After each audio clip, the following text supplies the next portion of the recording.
Bismillahirrahmanirrahim. Mari ngaji bareng. Ini ngaji untuk jadi orang alim, mas sekedar jadi murid. Kalau untuk orang alim ya nggak usah suka uang. Ini begini, jadi kondisi yang ini jelas. Kondisi yang jenengan alami ini mungkin banyak yang ngaji saya lewat YouTube, sehingga saya berharap konstruksi pikiran ini sama. Nanti saya bantu ya supaya semua kalimat yang sering Anda baca saya bantu supaya Anda tahu maknanya. Yang pertama tentu kita Islam ini berdasar kalimat tauhid. Kalimat tauhid adalah kalimat yang dibawa semua nabi. Lalu makna dari tauhid adalah mengakui tiada Tuhan selain Allah. Sesungguhnya Muhammad adalah Rasulullah SAW. Saya nggak biasa pengajian umum, tapi ini spesial karena saya ingin sujud di bumi ateis. Sehingga dari awal saya ini sebetulnya tanpa dirayu sudah kepikiran. Dirayu lama sama Mas Eko ini, sudah ngerayu masih bilang nanti ada lelangan Gus ya. Tapi tadi katanya panitia hasil lelangnya sekitar 60 juta ya. Yaitu dibangunkan masjid, jangan untuk mes ya. Supaya saya ikut amal. Jadi begini ya, perasaan saya juga seluruh ulama di dunia. Saya ulang lagi, perasaan saya juga seluruh ulama di dunia, bahwa Islam masuk itu macam-macam sebabnya. Dulu kita tahu, kita sebagai warga Indonesia, Islam masuk itu ya dibawa orang yang agak kedunian, ya kayak jenengan kira-kira. Ya kayak mbak-mbak ini, ya agak-agak mata duitan. Karena kita tahu rata-rata ahli sejarah mengatakan Islam di Indonesia dibawa kiai ke pedagang. Pedagang itu nyari uang, apa nyari dakwah? Ya semoga Anda mirip-mirip seperti itu. Ya itu nyari uang karena ada nurani Islam, sehingga tetap saja membawa Islam. Saya tidak tahu Islam Anda ala apa, tidak tahu. Pokoknya mau ngaji ya berarti Islam ala sunnah apa? Jadi ini penting saya utarakan bahwa Islam itu agama yang mudah dipahami, sehingga dibawa pedagang saja ya kasih. Dibawa orang yang kedonyan kayak jenengan juga kasih. Dibawa orang baik yang kasih, dibawa orang broken juga kasih. Ini penting saya utarakan karena saya ngaji di mana-mana bilang ciri utama kebenaran absolut adalah kebenaran yang bahkan orang nggak benar saja bisa bawa. Tapi bukan berarti saya dukung Anda ada benar, kan sudah ada benar dulu sebelum kenal saya. Tapi nggak apa-apa, nggak benernya umat Islam insya Allah dimaafkan sama Allah Subhanahu. Ya asal tobat maksudnya. Nah ini saya beri satu konstruksi pikiran yang saya sering utarakan di ngaji saya. Sampai sekarang saya coba saat tes ini kan di kampus ya, di apa bacanya itu tim apa? Tim University yang Global Leader apa? In the World. Ini keren lah. Jadi acara ilmiah kita ditakbir di gedung apa? Kampus, gedung universitas di begini. Kalau 1 ditambah 1 2 itu namanya hakikat. Ciri utama hakikat adalah siapapun akan menerima. Saya sekarang tanya sama Anda, kira-kira 1 tambah 1 2 itu musuh Anda pun mengatakan 2 apa tidak? Ya, pekerja Korea ya bilang 2, rektor Al-Azhar juga bilang 2. Kamu yang sekarang sedang mungkin sebagian broken sama istri juga bilang 2. Istri kamu yang mangkal sama kamu juga bilang 2. Yang cemburu ya bilang 2, yang dicemburuin juga bilang 2. Karena begitu mudah kebenaran absolut diterima oleh siapa saja. Begitu juga eksistensi Allah sebagai Tuhan. Itu mudah diterima oleh siapa saja. Sehingga pembawanya tidak perlu seorang kiai atau gus atau mubalek atau ketua umum, tidak. Cukup karyawan pekerja Korea. Karena kebenaran absolut itu kebenaran yang mutlak. Siapa saja yang waras mesti ngaku. Kira-kira orang yang berpikir sehat pasti berpikir begini, ini yang diajarkan Quran. Bumi ini kadung wujud, sudah wujud kadung wujud, punya eksistensi. Mungkin nggak sesuatu yang wujud kemudian disebabkan oleh sesuatu yang nihilisme, yang tidak ada. Mungkin tidak mungkin. Yang namanya penyebab itu harus sesuatu yang wujud. Di mana-mana penyebab itu harus punya eksistensi. Karena langit dan bumi ini kadung wujud, pasti penyebabnya adalah wujud. Karena wujud penyebab harus bersifat super. Nah, bersifat super ini oleh ulama dikatakan wajibil wujud. Itu akal siapa saja akan terima. Coba kemudian setelah terima itu orang macam-macam cara berpikir. Mungkin orang Jawa dulu bilang itu sayang widi. Kalau orang sini mungkin bilang apa? Dewa atau apa? Gak tahu. Karena itu yang teman sampai ada teman saya. Tapi yang jelas begini, ini konstruksi ini harus kita jaga. Nanti saya bacakan teks hadis. Kebenaran sejati ciri utamanya adalah ada absolutisme, ada kebenaran mutlak. Ciri utama kebenaran mutlak adalah diakui bahkan oleh siapa saja, termasuk oleh orang fasik. Orang fasik itu orang nggak benar. Misalnya ada imam masjid besar Istiqlal, ditanya 1 tambah 1 bilang apa? 2. Nanti kira-kira yang lode juga bilang apa? 2. KPK juga bilang 2. Koruptornya yang ditangkap 2. Nah, eksistensi Allah sebagai Tuhan ini kebenaran yang absolut. Maka agama ini juga boleh diterima oleh siapa saja, termasuk oleh orang fasik, orang nggak jelas. Ini penting saya utarakan karena sekarang marak kelompok yang mengatakan orang Islam kalau zina menjadi tidak muslim, orang Islam kalau korupsi menjadi tidak muslim, salah sedikit tahlilan jadi kafir, percaya wasilah jadi kafir.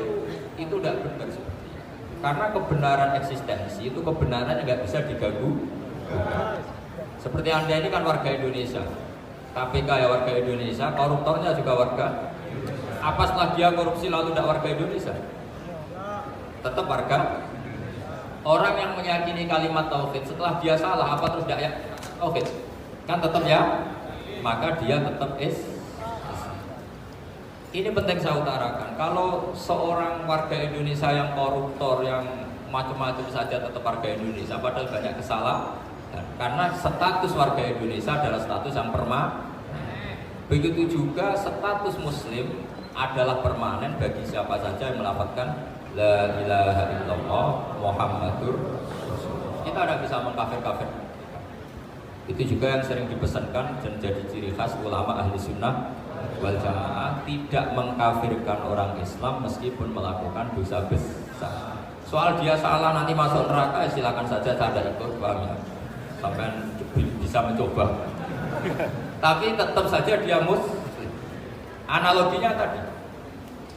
Analoginya gampang sekali tadi. Orang Indonesia yang salah itu tidak akan merubah statusnya sebagai warga Indonesia. Karena ya memang dia berstatus warga Indonesia. Orang Islam yang sudah melafadzkan syahadat maka menjadi muslim. Saya di mana-mana berkampanye, berfatwa. Orang kafir yang 70 tahun kafir, sekali melafadzkan kalimat tauhid, itu menjadi muslim apa tetap kafir? Masa kita yang Islam terus, yang kalimat tahlil la ilaha illallah kemudian menjadi kafir karena kalimat itu? Itu paham aneh apa aneh? Wong yang kafir saja menjadi muslim karena kalimat tauhid, yang Islam menjadi kafir juga karena kalimat. Ini ngajak apa-apaan?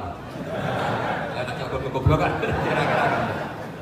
Ini penting saya utarakan karena ini penting. Nah, setelah kamu yakin tauhid, ciri utama tauhid itu apa? Menstatuskan sesuatu sebagaimana hakikatnya. Misalnya bumi Korea ini statusnya tetap buminya Allah. Maka dari awal saya husnudzon sekali sama Allah Subhanahu wa taala bahwa suatu saat di bumi mana saja itu ada tahlil. Enggak ngira kan ada ateis di sini, bumi ateis kemudian ada tahlil, ada sakduna, ada macam-macam. Karena kita ketika sholat, makanya saya tadi janji akan memaknai kalimat-kalimat yang sering Anda baca ketika sholat. Di sholat saat ada i'tidal ngendikan apa? Rabbana lakal hamdu, ayo baca mil'us samawati wa mil'ul ardi wa mil'u ma syi'ta min syai'in ba'd. Sama nani secara tradisi pesantren Rabbana do pengiran kita laka iku kaduwe panjenengan alhamdulillah segala puji. Engkau punya segala puji. Mil'us samawati yang pujian itu memenuhi langit. Tentu langit itu penuh dengan pujian. Semua malaikat bertasbih bertakbir. Karena malaikat tidak ada yang kerja di pabrik itu tasbih. Enggak ada yang nyari uang. Enggak ada yang cari won ya. Apa won ya kalau bahasa. Kalau di sini enggak kiainya aja nyari uang. Terusannya apa? Wamilul ardi, dan pujian itu memenuhi bumi. Korea termasuk bumi Allah apa enggak? Jadi saya sudah menduga suatu saat Korea itu ya penuh dengan pujian. Dan ini betul. Siapa yang kira kalau di bumi Korea ada yang hafal lagu Sakduna? Itu lagu kesayangan guru kita semua, Kiai Haji Maimun Zubair. Gak ada yang kira. Siapa yang kira kalau di sini ada ngaji seperti ini? Di Rusia juga sama. Uni Soviet itu negara ateis, tapi lama-lama pecah karena glasnost itu dan perestroika itu. Kemudian menjadi pecah-pecah negara Muslim. Ada Uzbekistan, Tajikistan, Ceknya, semuanya menjadi negara apa? Muslim. Karena dari awal lakal hamdu mil'us samawati wa mil'ul ardi, dan pujian itu pasti memenuhi langit juga memenuhi bumi. Kalau Anda baca itu di Indonesia mungkin wajar, di Indonesia banyak acara-acara seperti ini. Tapi kalau di Korea ternyata benar.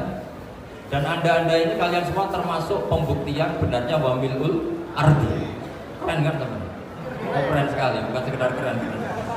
Makanya saya jarang diundang kajian mau, tapi dia undang di Korea mau. Tapi saya ada niat datang undangan, memang saya ingin datang.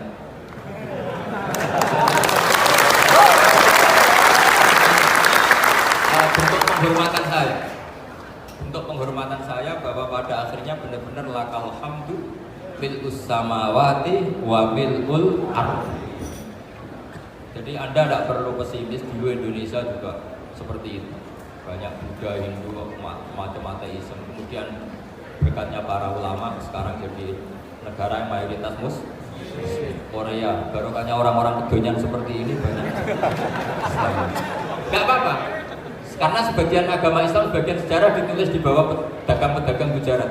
Kira-kira orang Gujarat ke Indonesia dulu yang namanya pedagang cari apa? Tapi namanya orang Islam, hatinya tetap adanya tauhid, nyari uang ya tetap sambil dakwah. Kalau yang ke Korea langsung kiai mungkin tidak seramai ini Islam. Karena kalau kiai datang langsung dicurigai jadi misionaris, jadi ribet Mas. Tapi kalau sampean nggak ada yang curiga, namanya bekerja saja nyari uang, dan itu memang fakta. Cuma kadang ya sadar terus ya bagus lah. Gak apa-apa, maksud saya ini saya memberi support, memberi tasjid bahwa Allah itu luar biasa. Jadi kalau ingin menyebarkan agamanya macam-macam. Kadang kiai tidak bisa mengislamkan orang, itu anak-anak mahasiswa pacaran itu banyak yang pacarnya itu masuk Islam. Tapi sampean jangan bilang pacaran halal, ya tidak pernah halal. Tapi Allah kalau menghendaki memberi hidayah itu jalannya macam-macam. Ada yang yang lewat kerja. Coba yang bayangkan ada tahlilan di Korea itu semuanya tidak pernah bayangkan. Tapi setelah banyak pekerja di sini, kemudian mereka insaf atau sedang insaf, tidak tahu ini. Sampai kapan insafnya juga tidak tahu. Tapi yang jelas ini hebat. Ini apa? Tahu-tahu ya seperti ini. Makanya iman saja Rabbana lakal hamdu mil'us samawati wa mil'ul ardh. Masih ditambahi wa mil'u ma syi'ta min syai'in ba'd. Karena Allah itu zat yang tidak terperikan, zat yang tidak terbatasi.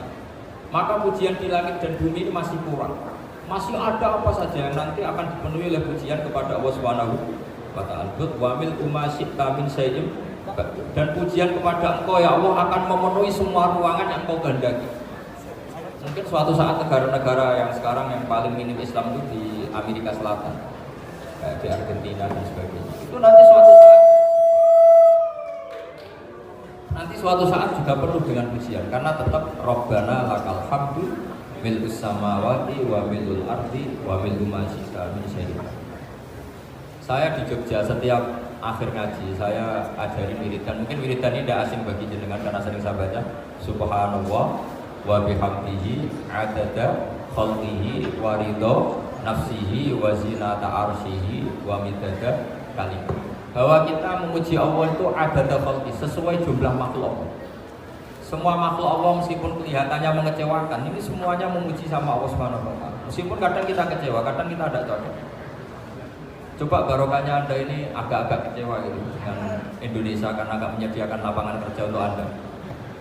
Tapi ya agak kecewa-kecewa amat ya, agak-agak saja. Karena Anda tetap semua mencintai. Gara-gara agak-agak kecewa cari negara lain. Akhirnya di Korea, ada yang di Jerman, ada di Inggris. Tapi bawaan pernah ngaji di musola, Islam ini ke bawah.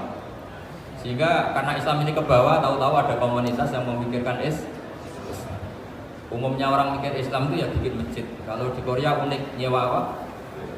Nyewa gedung untuk masjid. Itu kalau diceritakan di Indonesia aneh. Ini masjid sewa aku.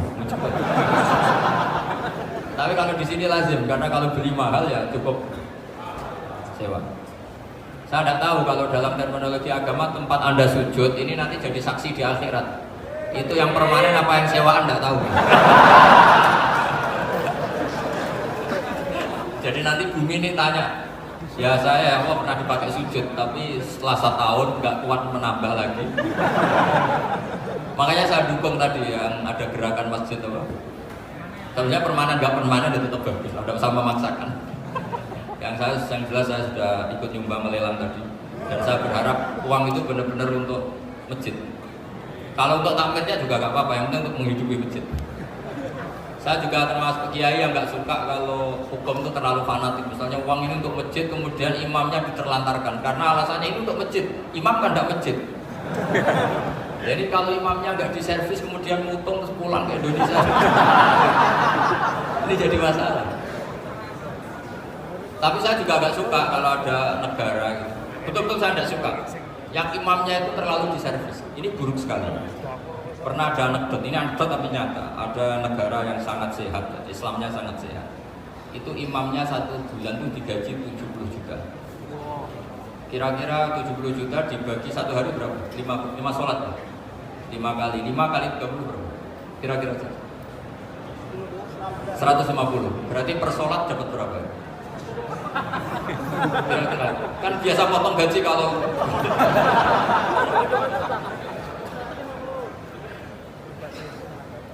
singkat cerita, si kiai dari luar negeri tadi cerita apa Indonesia? Kiainya miskin-miskin, datang ke masjid kan kadang pakai ontel, adzan sendiri, komat sendiri, sholat sendiri. Itu nasib orang-orang Sragen dan Salatiga sebagian. Itu yang lapor karena mereka itu. Kalau Rembang insya Allah enggak. Tapi ada semuanya Salatiga, sebagian begitu. Itu yang cerita kiainya, bukan hoax. Memang kiainya cerita nasib kiai di Salatiga. Itu digojlok, tapi tetap sholat. Jika cerita orang tadi cerita, imamnya di sana naiknya Mercy, muadzinnya pakai BRT. Itu tetangga sebelah Indonesia banyak fasilitas imam seperti itu. Karena gajinya sampai 70 juta. Setelah dia cerita bangga karena negaranya mengapresiasi imam sholat, sama di Indonesia dia ngomongin gini, makanya kamu sholat terus, takut potong gaji ya. Itu kagetnya bukan main. Dikira itu satu sifat kelebihan negaranya, ternyata buruk sekali karena imam sholat karena takut potongan gaji. Akhirnya di Indonesia bangga, alhamdulillah kita sholat tambah gaji dan tetap sholat. Keren mana yang digaji sama Anda? Ini yang di atas ini banyak calon imam. Nggak keren mana imam yang digaji sama Anda? Kerennya enggak. Tapi kalau pertanyaannya dibalik, keren mana jamaah yang peduli imamnya sama yang nggak peduli? Jadi jawabannya harus tetap seperti itu. Imamnya keren yang ikhlas, tapi jamaahnya keren yang peduli imamnya. Jelas ini ya fatwa saya. Gimana? Imamnya baik yang ikhlas, tapi jamaahnya baik yang peduli nasib. Nah, tapi sekali imam dari awal gak ikhlas itu harus dipahami. Itu bahaya bagi agama kalau awalnya sudah ada.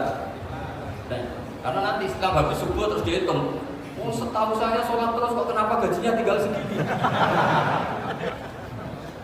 Ya, setahu saya sholat terus kok gajinya tinggal segini. Terus nanti takmirnya bilang kemarin duhur Pak Yai dan imamin, kemarin asar dan imamin. Terus dihitung, bisa enggak agama akan berjalan seperti ini? Ya makanya pertanyaannya tadi, suka atau punya imam ikhlas? Suka, tapi imamnya juga suka kalau jamaahnya peduli.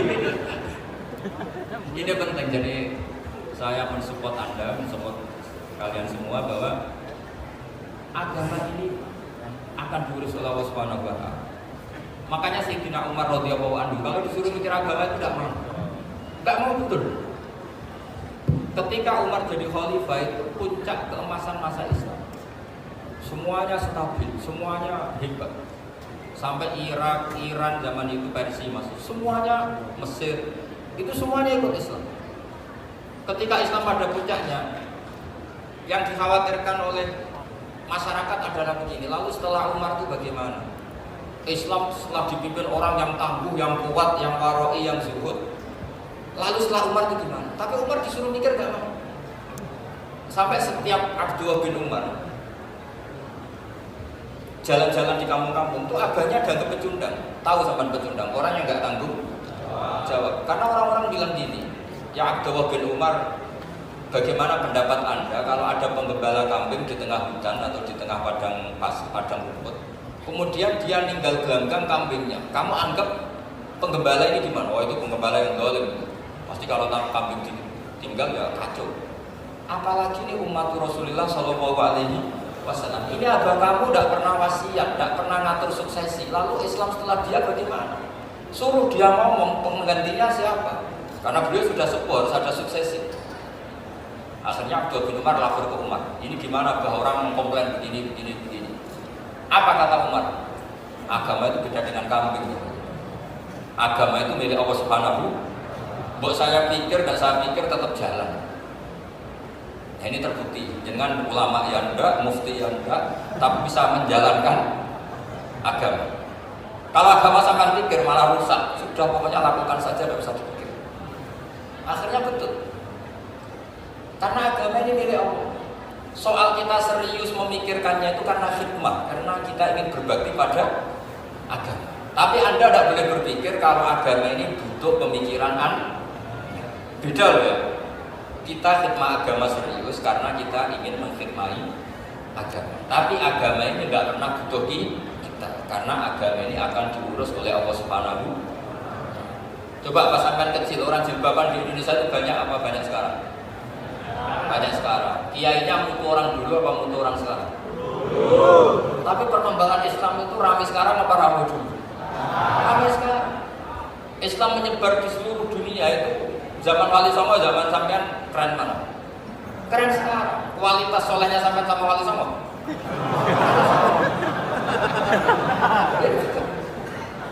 Karena agama itu diurus oleh Allah Subhanahu wa Ta'ala. Maka kata Sayyidina Umar, agama ini innallaha ta'ala yahfadhu dinah. Innallaha ta'ala la yudhi'u khilafata waladina. Allah itu tidak akan menyia-nyiakan agamanya. Ini terbukti.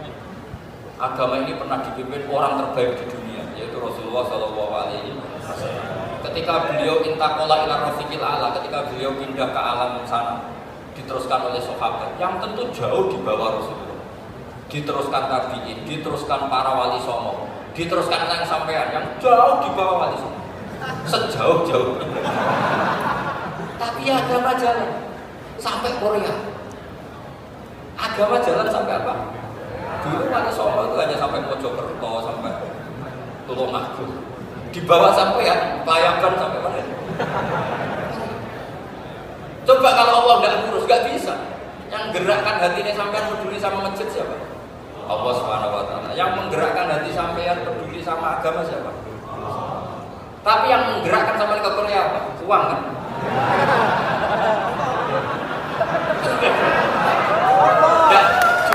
Nggak apa-apa, jujur kan? Sampai ini bagian dari keramat jenengan. Niatnya nggak bener tapi dibenerin Allah di sini. Dari awal niatnya kan uang. Tapi setelah di Korea dibenerin Allah. Kok ingat agama? Keren kan? Makanya yang syukur sama Allah Subhanahu wa Ta'ala. Yang bisa hanya Allah Ta'ala. Makanya dalam dunia kiai selalu baca apa? Alhamdulillah alladzi hadana li hada wa ma kunna linahtadiya laula an hadana. Alhamdulillah kita diberi hidayat seperti ini. Kalau tidak Allah tidak bisa. Sudah mata duit, kadang istri ngomel, mertua tidak percaya. Sudah setengah-setengah broken gini di. Saya tidak tahu sampai ke Korea itu karena broken pesantren sayangnya keluarga. Potensinya hanya dua. Dibela-belain kerja demi keluarga atau agak broken maka kesini. Tapi apapun potensi itu tetap baik. Itu takdir sudah, itu takdir tidak usah dibicarakan. Semua itu apa? Karena orang kalau sedang rukun ya tidak mau tukaran, kalau sedang tukaran ya tidak mau.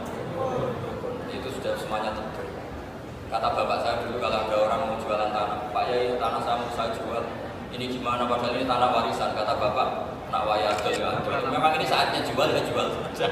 Nanti kalau kaya saatnya beli ya beli saja. Karena kalau sudah saatnya jual mau beli kan mungkin kan. Memang saatnya jual. Kalau sudah kaya kan nggak mungkin jual tanah, saatnya beli. Maka semoga masalah di keluarga sampai ini masalah musiman. Maksudnya yang tukarannya itu musiman, yang rukunnya permanen. Jangan tukarannya permanen, rukunnya musiman. Setelah melihat yang lebih cantik, katut, babon, nggak tahu. Jadi semoga katut masjid ini bagian dari kafarah sampean. Jadi kafarah kesalahan-kesalahan sampean. Ini penting saya utarakan karena agama itu beda. Agama ini diurus oleh Allah Subhanahu. Jadi kita mengerahkan pemikiran itu bukan karena kita akan menyelamatkan agama ini, tidak. Agama ini diselamatkan oleh Allah Subhanahu wa Ta'ala. Coba kayak apa Uni Soviet kuatnya? Mengkooptasi supaya orang semuanya ateis, semuanya komunis. Itu 100 tahun Uni Soviet begitu. Tapi orang-orang Uzbek, Ceknya, Tajikistan tetap mengajari anak-anaknya tauhid. Itu ada cerita itu sampai mengajarkan tauhid itu di bawah tanah, di basement. Tapi Allah menghendaki Rusia itu, Uni Soviet jatuh. Ketika jatuh, negara-negara ini langsung menjadi negara Islam, yaitu Uzbek, Tajikistan, Ceknya. Mungkin nggak mereka langsung menjadi negara Islam, andai kan saat menjadi Uni Soviet benar-benar menjadi ateis. Nggak mungkin kan? Karena saat dikooptasi Uni Soviet, akidah mereka tetap tahu, cuma nggak berani muncul. Artinya apa? Uni Soviet nggak bisa menghabisi Islam. Kurang kerennya Uni Soviet zaman itu, bisa nggak menghabisi Islam? Nggak bisa. Donald Trump dulu termasuk Islamfobia, tapi setelah dia anti-Islam, orang-orang Amerika demo supaya memperhatikan Islam. Nggak bisa. Makanya Korea pun nggak bisa menghabisi Islam. Kalau sampai menghabisi Islam sendiri bisa, karena nggak mau sholat, nggak mau zakat itu sampai. Tapi sampai tahu yang Islamnya habis, Islam tetap baik-baik saja. Makanya ini penting saya utarakan supaya kamu pede bahwa agama ini pernah dibawa orang yang berdagang. Ya soal ada sebagian pendakwah yang ikhlas ya banyak, tapi sejarah yang gampang kita lihat adalah Islam itu juga oleh pedagang pedagang ini. Gak apa-apa sejarah itu meskipun sebagian menentang gak apa-apa, tapi sejarah itu tetap ada. Pasti sebagiannya memang seperti itu, dan itu tidak masalah. Salah lagi itu tidak masalah. Coba dulu pemain bola kalau di Inggris itu kalau mau sholat susahnya bukan main. Apalagi kalau mau puasa. Kalau di sini kerja puasa katanya mati loh kalau apa? Puasa. Kalau mau sholat katanya dicari mana ini geralannya. Kata orang-orang ateis gitu. dicarikan patungnya, ini sholat juga ada patungnya, ini gimana ya? Ya ngalamin gitu. Tapi Allah Maha Kuasa. Banyak investor mana itu Dubai atau Qatar yang tertarik investasi di dunia bola. Kayak Sulaiman Al-Fahim makanya beli Manchester City. Itu sekarang pelatihnya negur orang sholat gak berani, bahkan di tengah stadion dibangunkan masjid. Kalau sampai daftar jadi muadzin bisa. Apa nyanyi Saduna di sana juga. Dulu Aljazair bencinya bukan main. Apa Perancis sama orang Islam bencinya bukan main. Barokahnya Zidane pemain bola dan juara dunia, terus Zidane turunan Aljazair. Akhirnya orang Perancis itu mencintai Islam, itu barokahnya sepak. Allah punya sekian cara untuk mengenalkan Islam. Di Prancis dikenalkan lewat pemain sepak. Nah di Korea ini yang agak unik, dikenalkan lewat pecinta bom. Saya jamin ini tidak apa-apa, sudah tidak apa-apa, sudah aman. Saya jamin.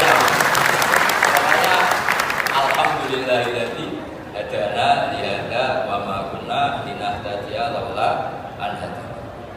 Karena agama ini dibawa oleh Allah Subhanahu wa taala, yang menjaga juga Allah Subhanahu wa taala. Sampai tidak usah khawatir. Kalau ada kelompok tertentu yang mengkhawatirkan Islam, sekarang Islam bahaya gini-gini, itu kurang roja, itu kurang optimis. Harapannya sama Allah tipis, harus ngaji lagi.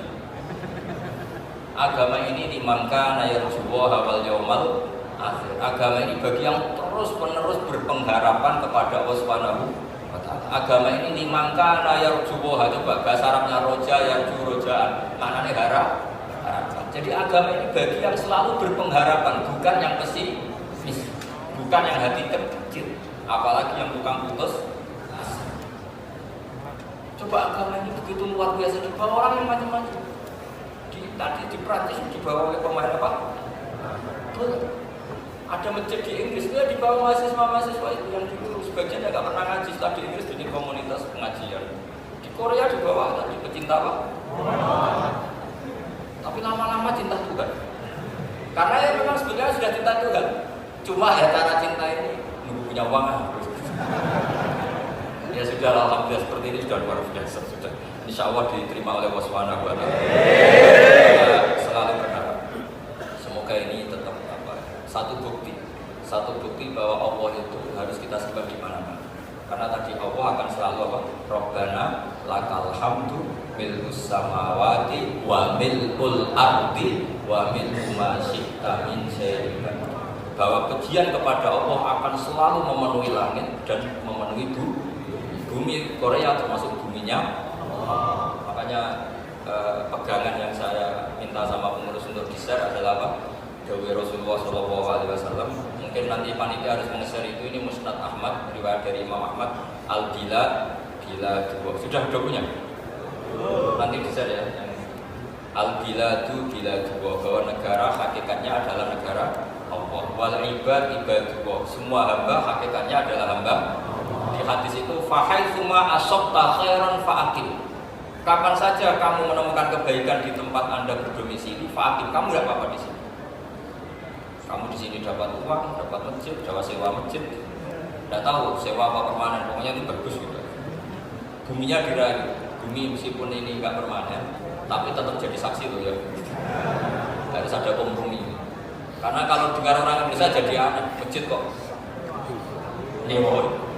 Tapi aneh di Indonesia, ada aneh di sini, sampai tenang saja. Tentu malaikat pencatat di sini juga sudah tahu kalau sebagian masjid itu sewaan. Jadi ya ada eskal amat, sudah nggak jagal amat karena kondisional apa. Jadi nanti kita panitia supaya meng-share tadi hadis riwayat siapa Imam Ahmad bin Hambal yang diriwayatkan oleh salah satu minal asra al-mubasysyirina bil jannah, yaitu Zubair bin Awam. Nabi ngendikan al-biladu biladu, negara mana saja adalah negara Allah. Wal ibad ibadu, semua hamba adalah hambanya Allah. Fahaitsuma asabta khairan, di mana saja kamu mendapatkan kebaikan, fa'atim, kamu tidak apa-apa berdomisili. Ya saya mohon ini penting sekali. Pokoknya saya mohon kalimat tauhid ini dijaga. Karena kalimat tauhid ini kata semua ulama kasajaratin thayyibatin asluha tsabitu wa farruha fis-sama. Dan kalimat tauhid ini pasti tukti ukulaha kullahin bi'idzni rabbiha. Kalimat tauhid yang dibawa umat Islam seluruh dunia. Meskipun dia orang fasik, orang nggak benar, tetap tu'ti ukulaha kulahinim bi'idni rabbi. Kalimat ini akan membawa berkah bagi orang yang dihinggapi atau didomisili umat Islam. Coba sebagian nanti orang Korea menjadi Muslim itu karena di sini ada komunitas pekerja Muslim, kemudian menyisakan asarul Islam, jejak-jejak apa? Gak apa-apa, pasti kalimat ini tu'ti ukulaha kulahinim bi'idni rabbi. Jadi kalimat tauhid adalah kalimat yang kata Allah tu'ti ukulaha kulahinim bi'idni rabbi. Anda tidak usah khawatir bahwa apa yang Anda lakukan apapun kecilnya akan ditulis oleh Allah Subhanahu wa taala. Kata Allah wa naktubu ma qaddamu wa atharuhum. Gimana di surat Yasin itu? Inna nahnu nuhyil mauta wa naktubu ma qaddamu wa atharuhum. Saya bisa menghidupkan orang mati dan semua amal kalian saya tulis, kata Allah. Wa atharuhum, dan jejak-jejak yang pernah kalian lakukan juga ditulis. Misalnya Anda sudah pulang ke Indonesia, ada orang sholat di masjid ini, oh ini era Kang ini, era Mas ini. Nanti setelah itu ya ini era Mas ini, Mas ini. Menjadi familiar Islam juga barokahnya muassis-muassis ini, pendiri-pendirinya. Semoga kalian semua barokah dan fid dunya wal akhirah. Assalamualaikum warahmatullahi wabarakatuh. Waalaikumsalam.